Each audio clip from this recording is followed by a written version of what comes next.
Okay, continuing. So none of the gospel writers or any of the New Testament writers used Psalm 22:16, a passage that, if pierced, actually appeared in it, would certainly seem to carry a powerful prophetic punch. They did use other portions of Psalm 22. For example, Mark and Matthew have Jesus shouting out the first verse of the psalm just before he died. All four Gospels use Psalm 22:18. They divide my garments among them, and for my clothing they cast lots.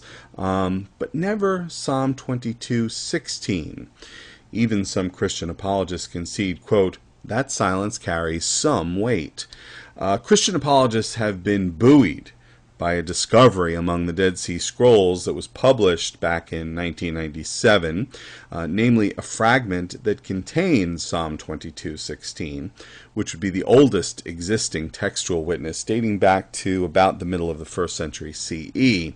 The fragment appears to use the Hebrew equivalent of the word used in the Septuagint's translation of the passage, which refers to digging or gouging, and is often rendered by translators as pierced.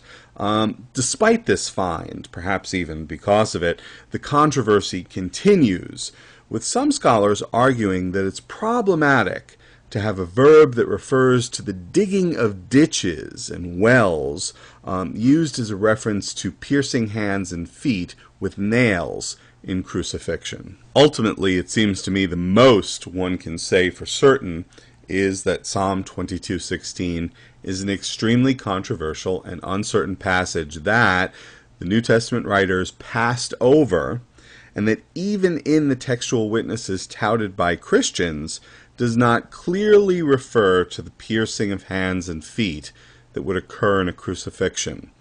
Hardly the stuff of a compelling prophetic portrait. Third, Psalm 38:11, which says, quote, my loved ones and my friends stand aloof from my plague, and my relatives stand afar off. This passage, again, very popular among Christian apologists, including, without limitation, Josh McDowell, in his The New Evidence That Demands a Verdict, in which he lists Psalm 38:11 among fulfilled messianic prophecies. The purported fulfillment is found in Mark 15:40, Matthew 27:55, and Luke 23:49, which have Mary Magdalene, other women who followed Jesus, and other friends or acquaintances standing at a considerable distance from the cross as Jesus is dying on it. Mary Magdalene and the others were, Josh McDowell has in his entry on this, quote, afraid of the danger that they would incur by seeming to take part with Jesus. Now, this seems impressive until one digs a bit more deeply. First, the aforementioned passages from Mark, Matthew, and Luke, touted by McDowell and other apologists as the fulfillment of Psalm 38:11, are contradicted by John's crucifixion narrative, which has Mary Magdalene, Jesus' mother Mary, other women, including Jesus' aunt, and the Apostle John, quote, beside the cross. They're so close that the dying Jesus is able to have a conversation with them in which he commits his mother to the Apostle John's care. The New Testament claims that Jesus' mother had at least 6 other children, but Jesus never seemed to be all that big on the family thing.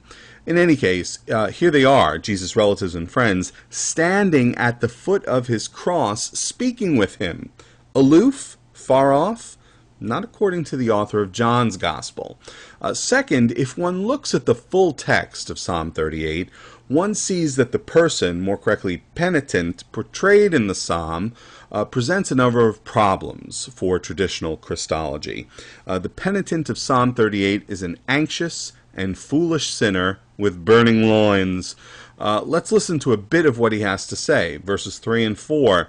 There is no health in my bones because of my sin, for my iniquities have gone over my head. As a heavy burden, they weigh too much for me.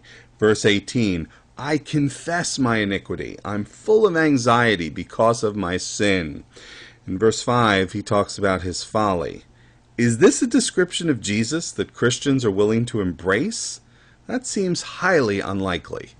Therefore, one must wonder why verse 11 would be plucked out of the monologue by this anxious, burdened, and foolish sinner and presented as if it were a messianic prophecy about Jesus' crucifixion.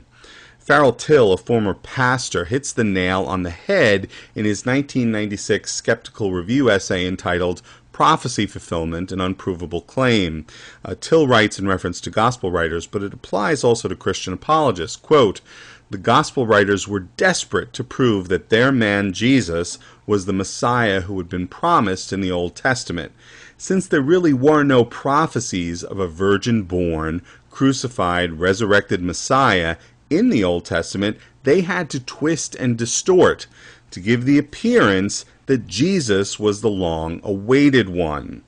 Now, we've seen this twisting and distorting repeatedly in this series, and here we see it again as regards Christians apologists' abuse of Psalm 38, a psalm about an anxious, burdened, and foolish sinner. Fourth and finally, Psalm 34:20, which says, "He," that is God, "guards all of his bones. Not one of them is broken." This one has been popular with Christian apologists going back to the earliest days of Christianity. One of the New Testament writers, namely the author of John, claimed this as a prophecy fulfilled at Jesus' crucifixion. John 19:31-36 says, "The Jews," it's always the Jews in John, "wanted the bodies off the crosses before the Sabbath began. So they asked Pilate to have the crucified men's legs broken, including Jesus' legs. When the soldiers got to Jesus, he was already dead, so they didn't break his legs."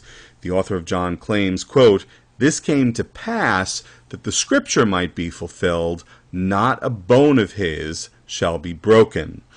Contemporary Christian apologists are quite fond of Psalm 34:20, consistently presenting it as a fulfilled messianic prophecy about Jesus' crucifixion. This includes Josh McDowell in his The New Evidence That Demands a Verdict. Some skeptics claim that the author of John didn't accurately quote Psalm 34:20, and therefore the best that can be said is that it's a paraphrase, the worst that it's a fabrication.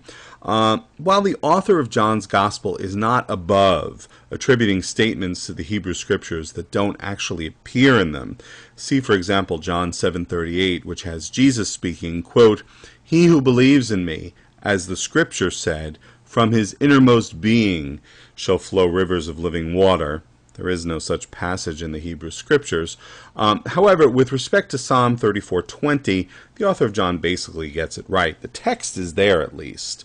The real problem is that Psalm 34 says nothing about the Messiah. It's a song of praise to Yahweh for protecting the righteous and hearing the cries of the poor. Once again, we see a New Testament writer and Christian apologist shoehorning Jesus into a passage that is not messianic. The truth of what Farrell Till wrote back in 1996 is demonstrated again. Since there were really no prophecies of a virgin-born, crucified, resurrected Messiah in the Old Testament, they had to twist and distort to give the appearance that Jesus was the long-awaited one.